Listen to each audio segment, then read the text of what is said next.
முன்னாள் அமைச்சர் சி.வி. சண்முகம் அவர்களும் செய்தியாளர்களை சந்தித்து வராருன்னு புரிஞ்சுக்கிறோம். அதை கேட்டுடலாம். கௌரவம் பார்க்காமல் நான் தான் உயர்ந்தவன், என்னை விட உயர்ந்தவர்கள் யாரும் இல்லை, என்னை தேடிதான் எல்லாரும் வர வேண்டும் என்று ஒரு நிலைப்பாடு இல்லாமல் இந்த இயக்கம் எம்ஜிஆரால் தொடங்கப்பட்ட இயக்கம் வெற்றி பெற வேண்டும் என்ற ஒரே நோக்கம் அம்மாவுக்கு அன்னைக்கு என்ன செய்தார்கள்? 1991 நாடாளுமன்ற தேர்தலில் வெற்றி பெற வேண்டும் என்பதற்காக மிகப்பெரிய ஒரு கூட்டணியை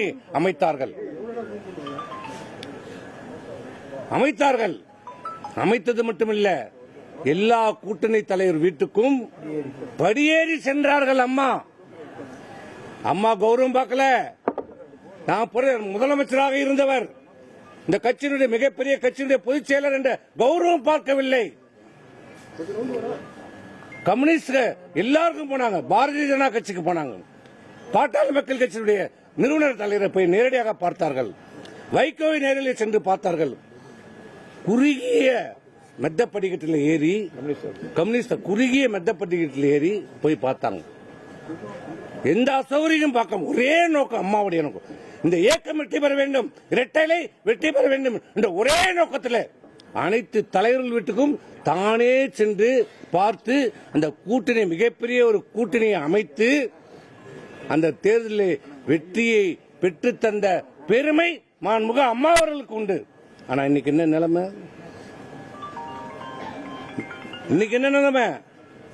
வீடு தேடி வந்த தலைவர்களே எனக்கு தேவையில்லை, நீங்கள் வேண்டாம், நீங்க 1/2% ஓட்டு, 1.5% ஓட்டு, 3% ஓட்டு வைத்திருக்கலாம், நமக்கு தேவையில்லை, நான் வெற்றி பெறுவேன், 210 தொகுதியில் வெற்றி பெறுவேன் என்று சொல்லி ஒரு ஏசி ரூம் அறையில் உட்கார்ந்து கொண்டு வந்த தலைவர்கள் எல்லாம் விரட்டி அடைத்த தலைமையை இன்றைக்கு நாம் பெற்றிருக்கிறோம். இன்றைக்கு அவர்கள் எல்லாம் அரவணைத்திருந்தால் இன்றைக்கு தமிழக வெற்றி கழகமாகட்டும், கடைசி நேரத்தில் கூட நம்முடைய அனைத்து இந்திய அண்ணா திராவிட முன்னேற்ற கழகத்திலே கூட்டணி அமைப்பதற்கு அவர்கள் தயாராக இருந்த போதும் நாங்களும் சென்று அவர்களுடன் கூட்டணி வைத்தால் நம்ம மிகப்பெரிய வெற்றியை பெறலாம் என்று சொன்னபோது எங்களை எல்லாம் எடுத்தெறிஞ்சு பேசிவிட்டு, எனக்கு தெரியும் உனக்கு என்னப்பா தம்பி தெரியும், உனக்கு எனக்கு தெரியும், நான் பார்த்துக் கொள்கிறேன், நீங்கள் போங்கள், 200 தொகுதியில் நாம் வெற்றி பெறுகிறோம், நான் சர்வே எடுத்து விட்டேன் சொன்னாரே கோசம் இதுவரை அந்த சர்வே என்ன என்பதை எந்த நிர்வாகிகளுக்கும் காட்டதில்லை. எந்த மாவட்டம் என்ன சொன்ன ஒரு சர்வே எடுத்தால் இப்ப என்னுடைய விழுப்புரம் மாவட்டத்தில் எடுக்கிறார். எதுக்காக சர்வே எடுக்கிறோம்? எங்கே பலமாக இருக்கிறோம், எங்கே பலவீனமாக இருக்கிறோம், எங்கே பணியாற்ற வேண்டும் என்பதற்காக எடுக்கிறோம். அப்ப அது எங்களிடம் பகிர்ந்தாதானே இந்த பகுதியிலே உங்களுக்கு பலமா இருக்கிறது, இந்த பகுதியில் பலவீனமாக இருக்குது, இதை போய் பாருங்கள் சொன்னாதான் எங்களுக்கு தெரியும். அதை தாம் பாக்கெட்டுக்குள்ளே வைத்துக் கொண்டு யாரை வைத்து எடுத்தார்? இந்த இயக்கம் தொண்டர்களுடைய இயக்கம், தொண்டர்களால் தொடங்கப்பட்ட ஒரு இயக்கம், குடும்பத்தின் ஆதிக்கம் இல்லாத ஒரு இயக்கத்தை தான் நாங்கள் இதுவரை இந்த 50 ஆண்டு காலமாக பார்த்தோம். என்றைக்கு இவரை கழகத்தினுடைய பொதுச் செயலாளராக தேர்ந்தெடுத்தோமோ அன்றைக்கே இது ஒரு குடும்பத்தின் பிடியிலே சென்று விட்டது. இன்றைக்கு மாமன் என்கிறார், மச்சான் என்கிறார், பிள்ளை என்கிறார். யார் அவர்கள்? இந்த இயக்கத்துக்கு உழைத்தார்களா, பாடுபட்டார்களா? முதலில் உங்களை பொதுச் செயலாளர் ஆக்குவதற்கு அவருடைய பங்கு என்ன? இன்னைக்கு நீங்கள் பொதுச் செயலாளர் உங்களை நாங்கள் உட்கார வைத்த பிறகுதான் இவர்கள் எல்லாம் உங்களுக்கு கண்டு தெரிகிறதா? ஆனால் இப்படி இந்த இயக்கம் இதுவரை இன்றைக்கு அவர் பேட்டி கொடுக்கின்ற போது கூட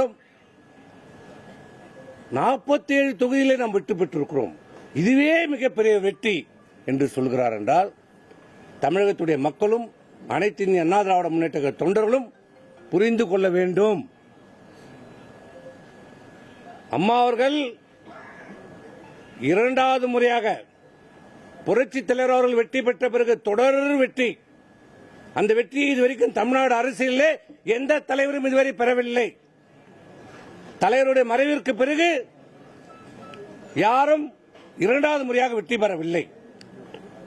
அந்த சாதனையை முறியடித்து 2016 மீண்டும் ஆண்ட இயக்கமே மீண்டும் வெற்றி பெற்ற இயக்கம் அனைத்து இந்திய அண்ணா திராவிட முன்னேற்ற கழகத்தினுடைய சாதனை மாண்புமிகு அம்மா அவர்கள் சாதித்து நம்ம கிட்ட வெற்றி பெற்று ஆட்சியும் கட்சியும் கொடுத்து விட்டு மன நிறைவாக நமக்கு வெற்றி பெற்று கொடுத்தாங்க.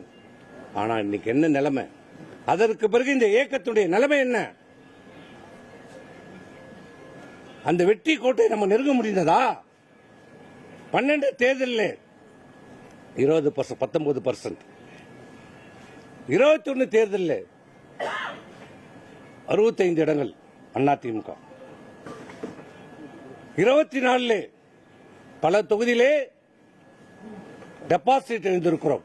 அதிமுக சரித்திரத்திலே முதல் படுதோல்வி 2024 தேர்தலிலே பல தொகுதியிலே டெபாசிட் எழுந்திருக்கிறோம். 3வது இடம் சென்றோம். அப்போதும் புரிந்து கொள்ளவில்லை.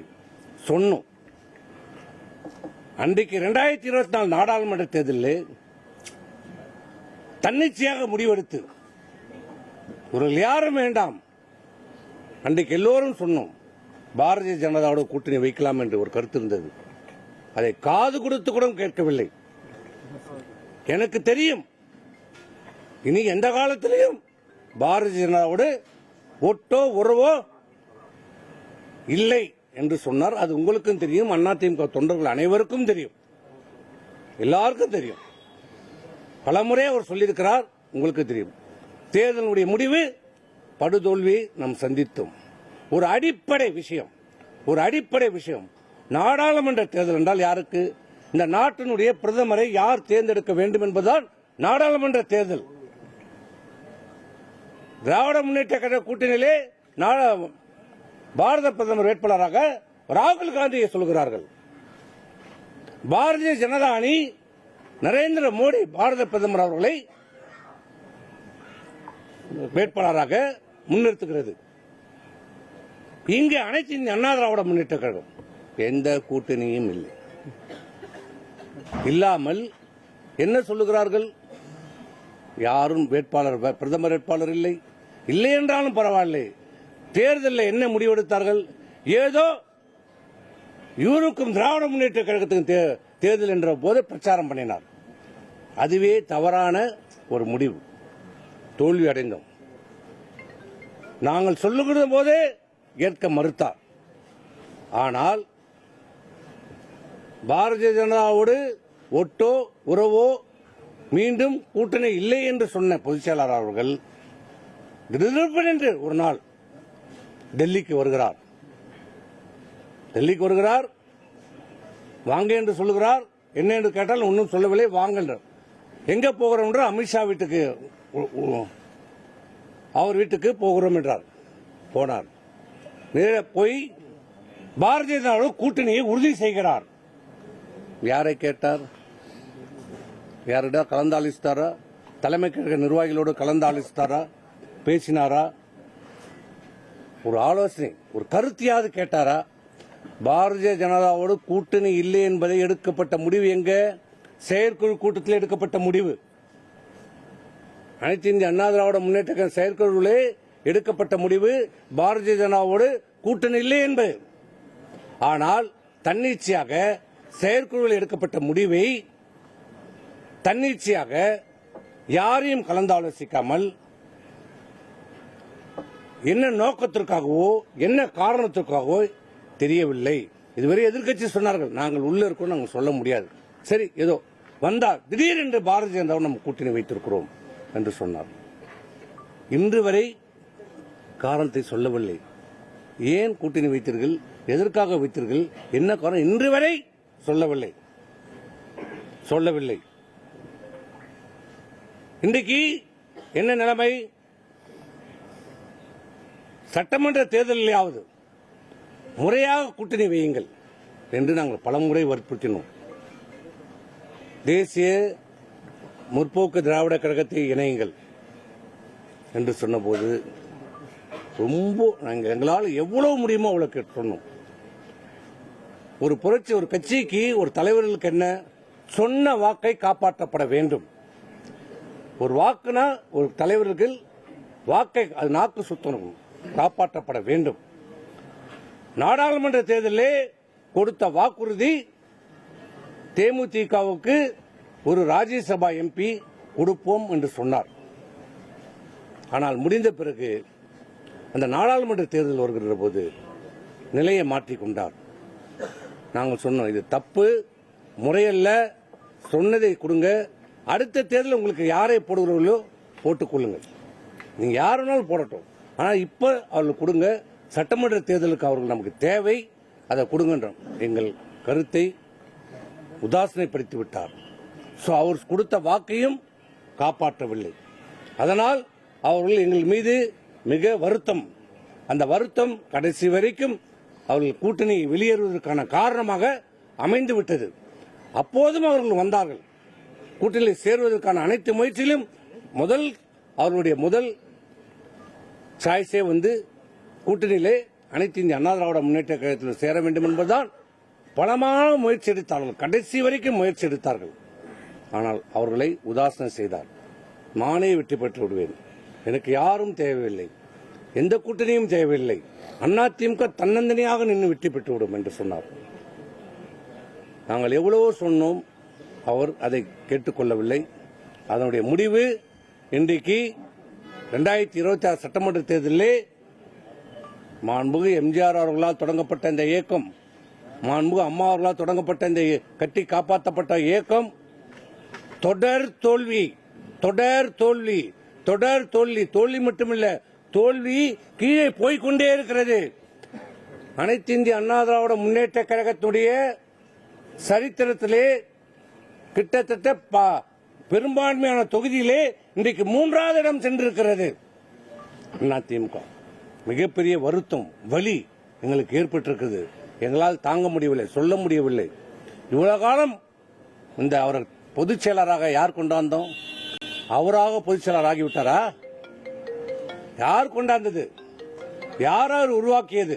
இங்க இருக்கிற பொதுக்குழு உறுப்பினர்கள், தொண்டர்கள் எல்லோரும்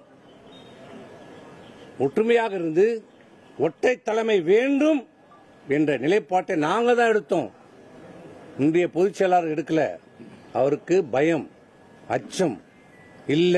இந்த இயக்கம் காப்பாற்றப்பட வேண்டும் என்றால், வேகமாக செயல்பட வேண்டும் என்றால் ஒற்றை தலைமை அவசியம் என்று நாங்க தான் எடுத்தோம். அவர் சொல்லல, போய் சொன்னோம். இன்னைக்கு அந்த அதுக்கான பாவத்தை நாங்கள் அனுபவித்துக் கொண்டிருக்கிறோம், தண்டனையை நாங்கள் அனுபவித்துக் கொண்டிருக்கிறோம். சொன்னோம், இல்ல இல்ல இது பிரச்சனை ஆயிடும், கட்சி உடைஞ்சிடும், அங்க போயிடும், கேஸ் ஆகும். அதான் ஆமா, ஒற்றை தலைமை முக்கியம், விரைந்து முடிவெடுக்க வேண்டும், வேகமாக செயல்பட வேண்டும் என்றால் ஒற்றை தலைமை தேவை என்று சொல்லி வழக்கு வரும், தேர்தல் ஆணையம் சொல்லும். இது எல்லாம் நாம் பார்த்துக் கொள்ளலாம். ஓராண்டு காலமாகும். இது எல்லாம் முடித்துவிட்டு, சரியாக ஓராண்டு காலத்தில் முடித்துவிட்டு நாம் எல்லாத்தையும் பார்த்து இந்த அனைத்து இந்திய அண்ணா திராவிட முன்னேற்றத்தை காப்பாற்றலாம். அதே போன்று ஓராண்டு காலத்திலே இந்த அனைத்து பிரச்சனையும் தீர்த்து வைத்து இன்றைக்கு பொதுச் செயலாளராக உருவாக்கி வைத்தது இங்கே நின்று கொண்டிருக்கின்ற பொதுக்குழு உறுப்பினர்கள். சுயமாக ஒன்றும் பொதுச் செயலாளராகவில்லை.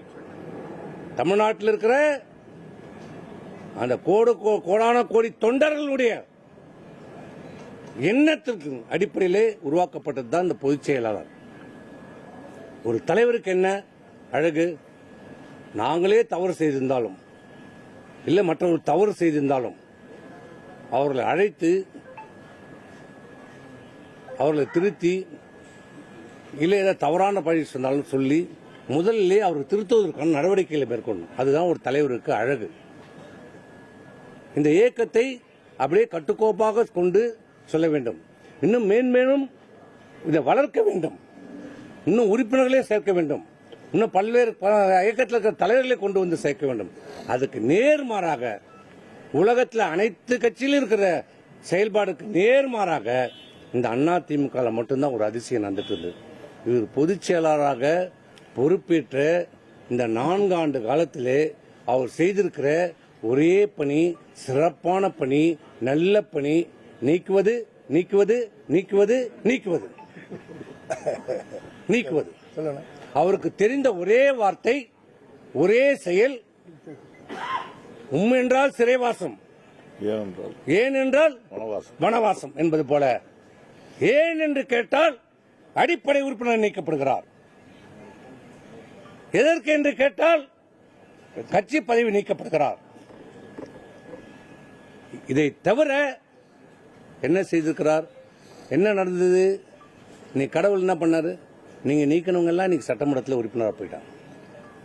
நீங்க யாரை நீக்கணும் அவருக்கு இன்னைக்கு கையெடுத்து கும்பிட்டு இன்னைக்கு சபாநாயகர் ஆகிட்டார். நாங்க எவ்வளவு வேண்டணும். அவர் எங்ககிட்ட சொன்னார், எனக்கு எந்த விதமான நிபந்தனையும் கிடையாது, எனக்கு தலைவர் ஆரம்பிச்ச இயக்கம், தலைவர் காலத்தில் நான் சட்டமன்ற உறுப்பினராக இருந்திருக்கிறேன், என் கடைசி காலம் இந்த இயக்கத்தில் இருக்க வேண்டும் என்று சொன்னார். நான் இணைந்து விடுகிறேன் என்று வழக்கெல்லாம் வேற எதையுமே கேட்க நாங்கள் போய் சொன்னோம். அவரால் உங்களுக்கு என்ன பிரச்சனை? அவர் ஒன்றும் இல்லை, சேர்த்துக்கலாம். முடியாது, அது முடியாது. எந்த காரணத்தை கொண்டும் ஓபிஎஸ், வைத்திலிங்கம், மனோஜ் பாண்டியன், ஜெயஸ்ரீ பிரபாகரனை பற்றி என்னிடம் பேசாதீர்கள் சொல்லிவிட்டார். உங்ககிட்ட பேசலாம், அவங்க இப்ப சட்டமன்றத்தில் பேசலாம், எது பேசலாம். இதுதான் இன்னைக்கு நிலைமை. அவர் செய்திருக்கிற ஒரே பணி சிறப்பான பணி, கழக பணி. இந்த கழகத்தில் இருக்கிற தலைவர்களையும் நிர்வாகிகளையும் தொண்டர்களையும் வெளியேற்றுவதுதான் அவருடைய நோக்கம். திமுக உடைய நோக்கத்தை மிக வெற்றிகரமாக செயல்படுத்துகிற ஒரு பொதுச் செயலாளராக இன்றைக்கு இந்த பொதுச் செயலாளர் இருக்கிறார். திமுக நோக்கம் என்ன? அண்ணா திமுகவை அழிக்க வேண்டும், ஒழிக்க வேண்டும், பலவீனமடை செய்ய வேண்டும். இதுதான் நோக்கம். இப்ப அவர் என்ன செய்து கொண்டிருக்கிறார்? பொதுச் செயலாளர் தேர்தலுக்கு தேர்தல், தேர்தலுக்கு தேர்தல், அனைத்து அண்ணா திராவிட முன்னேற்ற கழகம் பலவீனமடை செய்து கொண்டிருக்கிறார். அதை புரிந்து கொள்ள மறுக்கிறார். சொன்னாலும் கேட்க மறுக்கிறார்.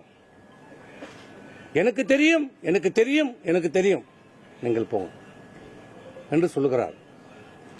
இன்றைக்கு என்ன செய்திருக்கிறார்? மீண்டும் அவர் பணியை துவக்கி இருக்கிறார். தேர்தலுக்காக விடுமுறை விடப்பட்ட பணியை, அவர் கழக பணியை இன்றைக்கு தொடங்கி இருக்கிறார். இன்றைக்கு நீக்கம் எத்தனை பேர்? 26 பேர் எங்களை நீக்கி இருக்கிறார். இந்திய செய்தி இந்த நிமிடம் வரை 26 பேரை நீக்கி இருக்கிறார். 8 முறை நிலவரப்படி நான் கேட்கிறேன், இந்தியாவிலே எந்த இயக்கத்திலேயாவது எந்த கட்சியிலேயாவது இப்படி ஒரு பெரும்பகுதியான நிர்வாகிகளை நீக்கியதாக நீங்க பார்த்திருக்கிறீர்களா? கேள்விப்பட்டிருக்கீங்களா? பிரிந்து சென்றிருப்பார்கள், பிரிந்து சென்றிருப்பார்கள். நீக்கியதாக அறிவித்திருக்கிறார். இவருக்கு யார் அந்த அதிகாரத்தை கொடுத்தது? இவருக்கு எங்கிருந்து அந்த அதிகாரம் வருகிறது?